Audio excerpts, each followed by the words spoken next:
Let's talk about some big news, and we've talked about it in our chat. We got Xavier Providence coming up, and Xavier Zach Freemantle is out for a month, which is a big blow to the Musketeers. But Tio, can you break it down for us? How exactly does this affect Xavier? I think it's big, but they've had some guys off the bench that are playing a lot better. And Xavier's offense still really, really good. One, because they play so freaking fast. And Sean Miller's done a terrific job in year one, not turning around a program, but putting guys in position because he has a lot of the same guys, right? Freemantle hurts because he provides a lot of different things for you offensively. He can stretch it a little bit. He can really score in the post. He's one of those guys that he's kind of a lightning rod for you emotionally. And sometimes when guys are kind of into doldrums a little bit, you like that word, doldrums just came out of nowhere.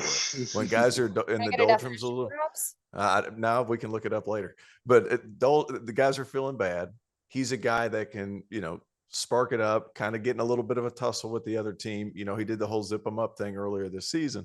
He's a guy that can bring some energy for you.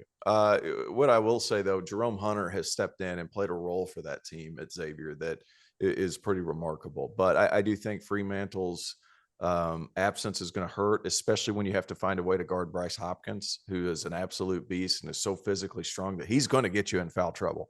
And the problem with missing one of your better players is Providence gets to the foul line better than anybody else in the Big East. Doesn't matter where they play. They still get to the foul line, even at the Centos Center. So the only thing that you're really going to be hurting is your potential depth.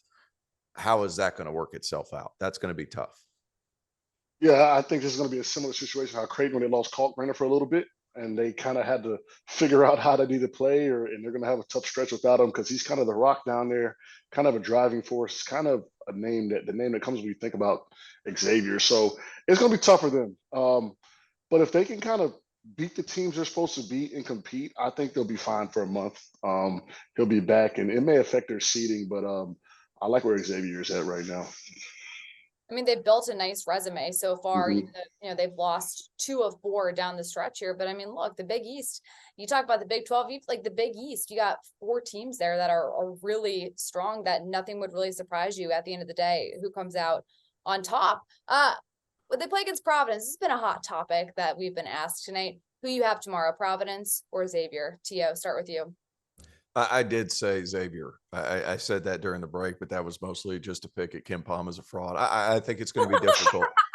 You think That what? was I think it's going to be difficult Mhm. uh, for Xavier to beat a Providence team that gets to the foul line so much. I think that game is won at the foul line. Are they going to be able to get to the foul line enough to bother Xavier's rotation? That's going to be a big one. All of that being said, the Centos Center is insane. I think there's a way though that Providence wins that game.